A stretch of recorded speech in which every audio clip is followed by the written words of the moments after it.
Party మారుతున్న ఎమ్మెల్యేలపై tea Congress serious అయింది. వారికి షోకాజ్ నోటీసులు ఇచ్చేందుకు టీపీసీసీ సన్నాహాలు చేస్తోంది. వారికి పోస్టులో షోకాజ్ నోటీసులు పంపించేందుకు ప్లాన్ చేస్తోంది. మరోవైపు పార్టీలో క్రమశిక్షణ ఉల్లంఘించారన్న కారణంతో 6గురిపై టీ కాంగ్రెస్ బహిష్కరణ వేటు వేసింది. సబితా ఇంద్రారెడ్డి కుమారుడు పటోళ్ల కార్తీక్ రెడ్డితో పాటు మానకొండూరు మాజీ ఎమ్మెల్యే ఆరేపల్లి మోహన్, సోయం బాపురావు, రమ్యారావు, క్రిశాంక్, నరేష్ జాదవ్ను పార్టీ నుంచి బహిష్కరించారు.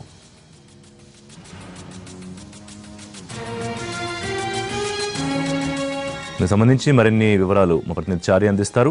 చారి, ఫిరాయింపు ఎమ్మెల్యేలకు సంబంధించి ఎటువంటి చర్యలకు పార్టీ ఆలోచిస్తోంది? కాంగ్రెస్ పార్టీ కాస్త ఆలస్యంగా స్పందించిన పార్టీ మారినటువంటి ఎమ్మెల్యేల మీద చర్యలు తీసుకోవాలని చెప్పేసి ఇప్పటికీ పిసిసి సూత్రప్రాయకంగా నిర్ణయించింది. గడిచిన 2-3 రోజులుగా ఢిల్లీలో ఉన్నటువంటి సిఎల్పీ నేత అలాగే పిసిసి చీఫ్ ఇద్దరు కూడా ఢిల్లీ నుంచి బయలుదేరారు. మరి కాసేపట్లో హైదరాబాద్ కి చేరుకోబోతున్నారు. ఇప్పటి వరకు కాంగ్రెస్ సింబల్ మీద గెలిచి టీఆర్ఎస్ పార్టీలో చేరినటువంటి ఎమ్మెల్యేలందరికీ కూడా నోటీసులు ఇవ్వాలి అని చెప్పేసి పార్టీ నిర్ణయించింది. రాత్రి వరకు ఈ నోటీసులు ఎమ్మెల్యేలకు అందించే ఆలోచన కూడా చేస్తుంది. అయితే లీగల్ గా పార్టీ ఫిరాయించినటువంటి ఎమ్మెల్యేలందరూ పూర్తి స్థాయిలో ఇప్పటి వరకు పత్రికా ప్రకటనలు ఇస్తూ పార్టీ మారినటువంటి నేపథ్యంలో అర్హత పిటిషన్ కు సంబంధించి అంశం కావచ్చు, అలాగే ఎమ్మెల్యేల పార్టీ ఫిరాయింపుకు సంబంధించి కోర్టును కూడా ఆశ్రయించాలనే ఆలోచన కాంగ్రెస్ పార్టీ చేస్తుంది. ఈ నేపథ్యంలోనే ముందు పార్టీ పరంగా పార్టీ నుంచి పార్టీ వ్యతిరేక కార్యకలాపాలకు పాల్పడినటువంటి వారిని బహిష్కరించడం, అలాగే పార్టీ మారినటువంటి ఎమ్మెల్యేలకు కూడా క్రమశిక్షణ కమిటీ నుంచి షోకాజ్ నోటీసులు ఇచ్చే ఆలోచన చేస్తుంది. రేపు ఉదయం వరకు ఎమ్మెల్యేలకు చేరే అవకాశాలు అయితే కనపడుతుంది. వీటి మీద ఎమ్మెల్యేల నుంచి పార్టీ మారినటువంటి ఎమ్మెల్యేల నుంచి వచ్చినటువంటి వివరణ ఆధారంగా పార్టీ లీగల్ గా కూడా వెళ్ళాలి అనే ఒక ఆలోచన చేస్తుంది. గడిచిన వారం రోజులుగా కాంగ్రెస్ పార్టీకి సంబంధించినటువంటి ఎమ్మెల్యే ఒక్కొక్కరు బయటికి వెళ్తున్నటువంటి నేపథ్యంలో ఇక ఇప్పటి వరకు ఉన్నటువంటి వాళ్ళనైనా కట్టడి చేసే ఉద్దేశము, లేదంటే పార్టీ నుంచి బయటకు వెళ్ళినటువంటి వాళ్ళ మీద కావచ్చు, పార్టీ మారుతారు అని అనుకుంటున్న వాళ్ళని పిసిసి కట్టడి చేయలేకపోతుంది అనే ఒక ఆరోపణలు కూడా వచ్చినటువంటి నేపథ్యం.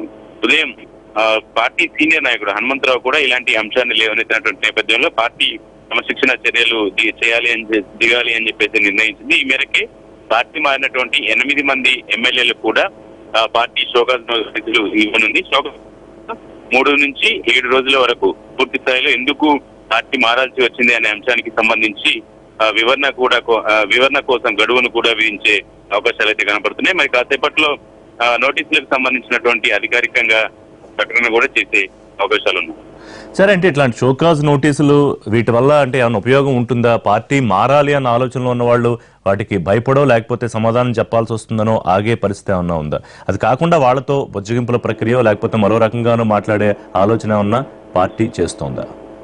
ఇప్పటి వరకు పార్టీ మారినటువంటి ఎమ్మెల్యేలతో మళ్ళీ తిరిగి బుజ్జగించే ప్రయత్నాలు అయితే చేసే ఆలోచన కాంగ్రెస్ పార్టీకి లేదు. ఎందుకంటే లేదు, వెళ్ళబోయే వాళ్ళకి సంబంధించినటువంటి అంశాలకు సంబంధించి కూడా ఎవరు వెళ్తున్నారు అని గట్టిగా అడిగితే అవమానించారని అనుమానించారని ఒక అంశాలని కూడా ఒక కారణంగా చూసుకొని పార్టీ మారుతారు అనేది కాంగ్రెస్ పార్టీకి సంబంధించినటువంటి ముఖ్య నాయకులు చెప్పినటువంటి విషయం. ఇప్పటి వరకు ప్రస్తుతం కాంగ్రెస్ పార్టీలో ఉన్నటువంటి నాయకులందరితో కూడా ఆయా జిల్లా నాయకులకు రెగ్యులర్ గా టచ్ లో ఉండాలని చెప్పేసి పార్టీ ఇప్పటికే సూచించింది. అయితే పార్టీ మారినటువంటి ఎమ్మెల్యేలు ఇప్పటి వరకు వారి పేరుతోటి పత్రికా ప్రకటనలు మాత్రమే వచ్చాయి. పార్టీ ఫిరాయింపులకు సంబంధించినటువంటి ఆ చట్టం ప్రకారం చర్యలు తీసుకోవడానికి ఎవిడెన్స్ కావాలి అనేది ప్రధానంగా కాంగ్రెస్ పార్టీ ఆలోచిస్తున్నటువంటి నిర్ణయం. ఇప్పటి వరకు గతంలో పార్టీ మారినటువంటి ఎమ్మెల్యేలంతా కేసీఆర్ సమక్షం కావచ్చు, కేటీఆర్ సమక్షంలో వెళ్లి కండువాలు కప్పుకునే పరిస్థితి ఉండేది. కానీ ఇప్పుడు కేవలం ప్రెస్ నోట్లు మాత్రమే విడుదల చేస్తున్నటువంటి నేపథ్యంలో పూర్తి స్థాయిలో తను కాంగ్రెస్ పార్టీ అనుకుంటున్నట్టుగా లీగల్ గా తనకు ఎవిడెన్స్ కోసం ఈ పార్టీకి సంబంధించినటువంటి క్రమశిక్షణ కమిటీ నుంచి నోటీసులు ఇస్తున్నారు. దీనికి పార్టీకి మారినటువంటి ఎమ్మెల్యేల నుంచి ఒకవేళ మేము పార్టీ మారలేదని వివరణ ఇస్తారా, లేదంటే ఎందుకు మారాల్సి వచ్చిందని వివరణ ఇస్తారా, పార్టీ అనేది కాంగ్రెస్ పార్టీ సింబల్ మీద గెలిచి పార్టీ మారాము అనే ఒక లెటర్ గనక ఒక వివరణ గనక వస్తే దాన్ని కోర్టులో సవాల్ చేసుకునే అవకాశం ఉంటుంది అనేది కాంగ్రెస్ పార్టీ యొక్క ఆలోచన.